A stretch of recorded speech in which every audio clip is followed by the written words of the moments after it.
Welcome back to the channel, The Albertan Voice. I am your host, Kyle. Today we'll be going over a few clips, and there's some spicy things happening in Canadian politics today. Last night, a Liberal senator across the floor saying this isn't why he became a senator. He wants the betterment of Canada, none of this partisan games. The NDP said today they'll be voting against the Thronespeech.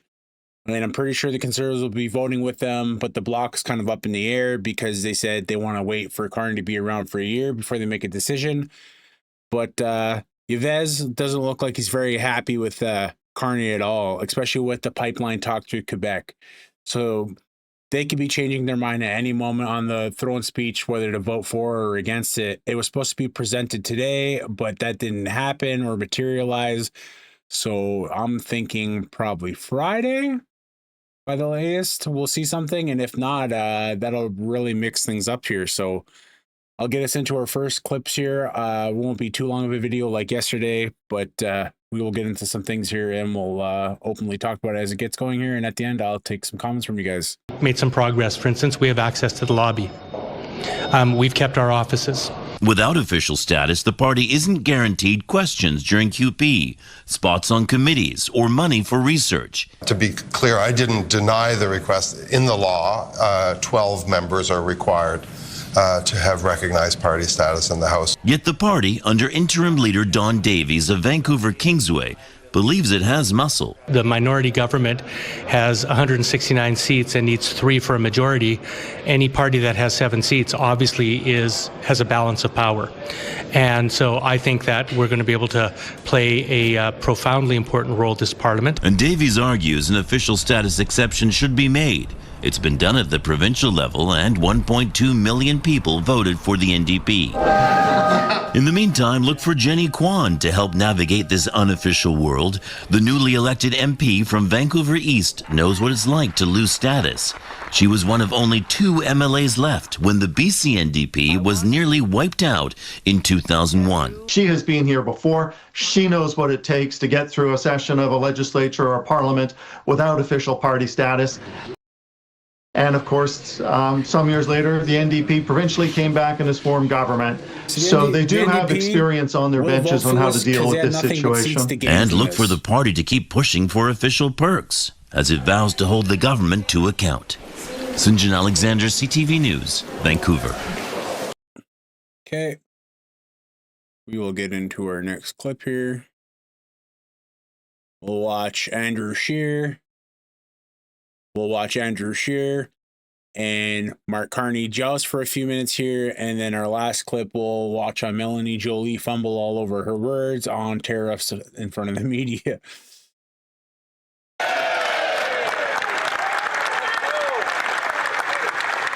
Let's be clear, Trump's tariffs on Canada are wrong, unjustified, and attack on our workers and our economy. Now, while other countries have got deals to lower their tariffs, not only has the PM failed to do that, but he's got Canada's tariffs doubled on steel and aluminum. He promised he was the man with the plan. He can't even get a deal. Our workers are terrified about losing their jobs, and he promised that he'd collect $20 billion in retaliatory tariffs, but then secretly drop those tariffs to 0 during the campaign. If he's so sure that he's still going to collect $20 billion, why not table a budget and prove it to Canadians? Very Honourable Prime Minister. Mr. Speaker, the American tariffs, the new tariffs on steel and aluminum, are unlawful, unjustified, and illogical. I agree with the member. Illogical for us, logical for Americans. And that is why, one of the reasons why we have retaliatory tariffs on over $90 billion worth of U.S. goods.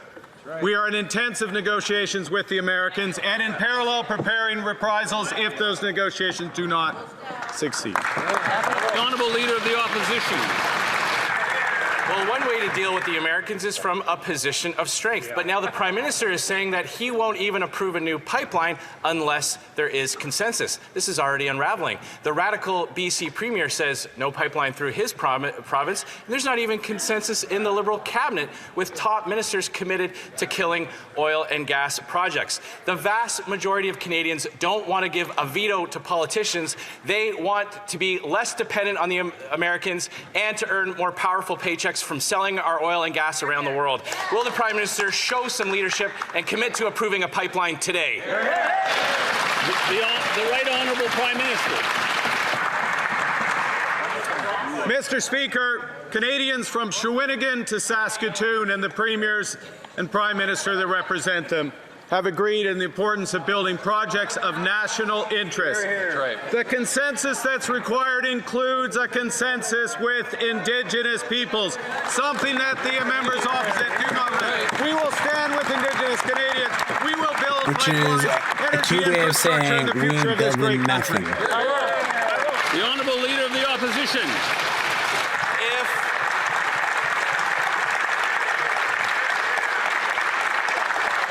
If photo ops and phony rhetoric actually got things done in this country, then Justin Trudeau would still be Prime Minister. But in all seriousness, the Liberals' $500 billion in new spending without a budget will make inflation worse. The PM said that he wants to be judged by prices at the grocery store. So let's look at those prices. The verdict is in. Beef up 34%, apples up 18%, coffee up 9%. Will the Prime Minister listen to Parliament and table a budget that... Sorry to pause it here, but I went to go look at coffee the other day. A can of Tim Hortons coffee is like $28. Not long ago, cans of coffee were like $13 a can. Maybe $12 a can on a good day with a sale. Things are becoming so inflated in Canada, it is absurd. That controls spending, lowers taxes, and cuts inflation so Canadians can afford to put food on the table. The Right Honourable Prime Minister. Mr. Speaker, I'm pleased for the first time to hear the members opposite talk about lowering taxes. That's right. In front of this House. First time in my hearing. First time in my hearing, Mr. Speaker. Before the House is a tax cut for 22 Take your hands out of your pocket. They want their support. A bunch of gibberish at the The end. honourable member for Belfast, HML She was yelling across the... This House requires a budget from this Liberal government. They approved $500 million in new inflationary spending without tabling a budget. They have broken their promise to limit spending and have increased it by 8%. Meanwhile, missed mortgage payments are hitting record highs, and food banks are increasingly overwhelmed. Can the Liberals respect this House motion and table a budget right now? The Right Honourable Prime Minister.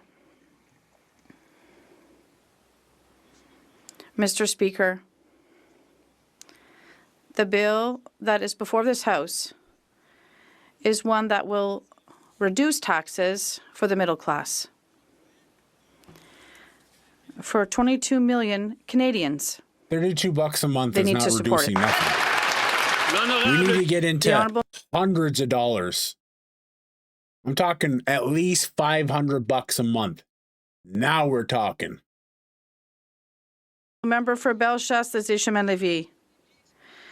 Prices have skyrocketed. Beef tenderloin is up 34%, origins up 26%, rice up 14%, and even infant formula is up 9%. And after 10 years under these Liberals, families are eating less and less well and are increasingly turning to food banks. And now the Liberals want to spend another $500 million with no budget or plan. Do they realize, well, they need to table a budget to reduce inflation and lower taxes so Canadians can finally put food on the table? The Right Honourable Prime Minister. After Carney answers here, we'll switch to the Jolie video here.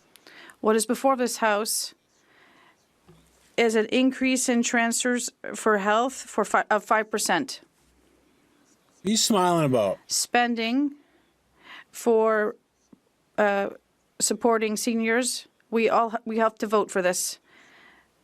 We have to. And a tax cut and a GST cut for new homes as well. All right. Now we get to watch her fumble around in front of the press here, look all around and be nervous here. These are the people that were chosen to run Canada. The steel and aluminum tariffs and the decision by the White House yesterday night. You've heard the Prime Minister. These tariffs are completely unacceptable. They're unjustified. They're unlawful. and we'll make sure that we fight against them.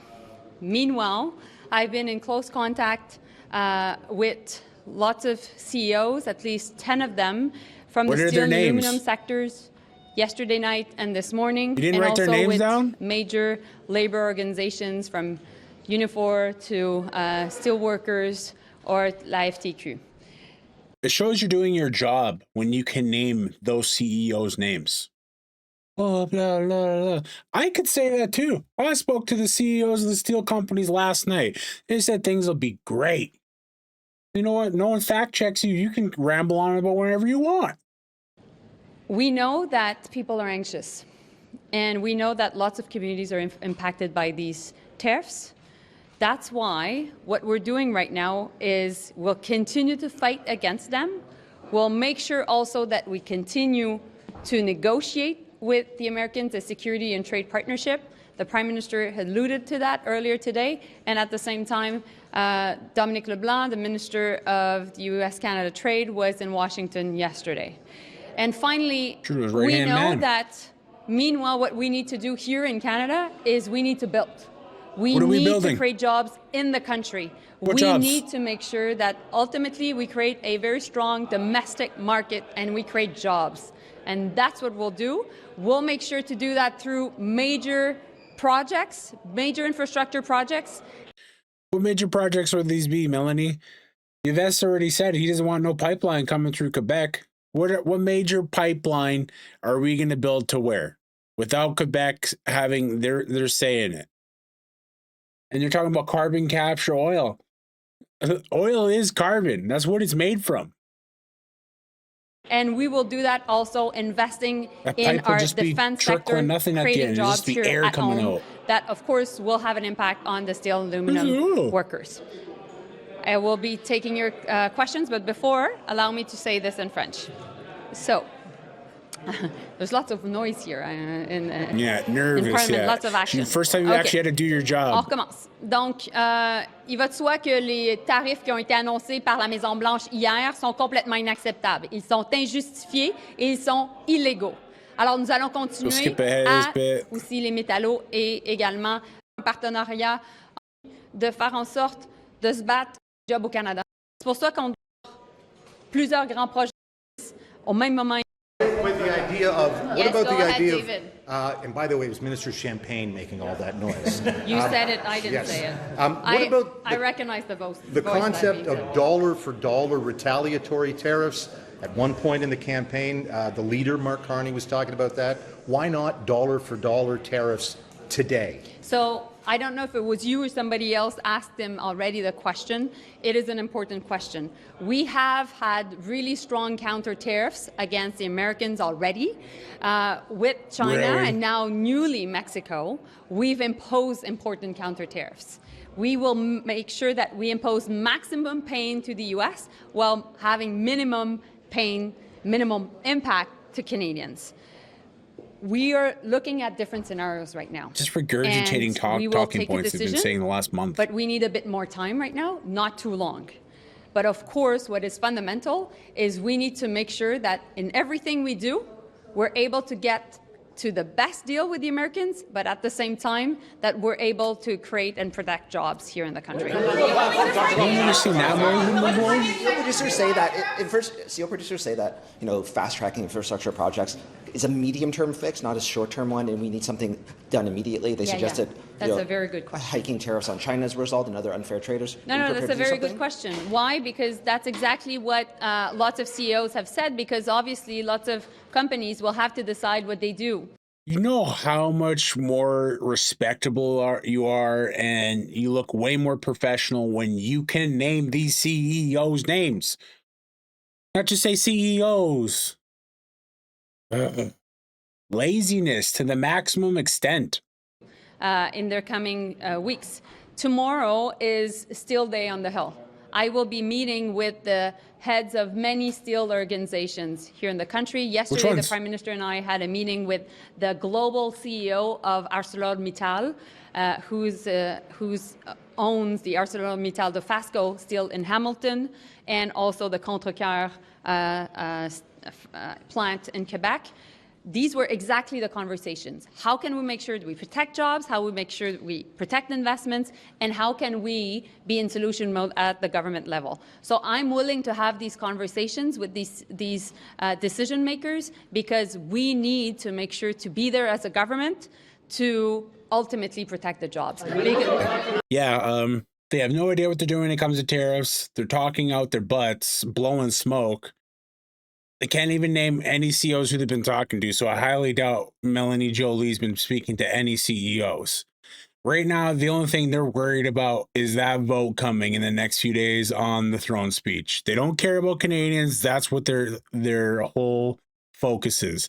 You can see it in all their demeanor and their body language. They're scared. You guys ran on how you were going to stand up to Trump. The first chance to talking to Trump, you were treated like a child.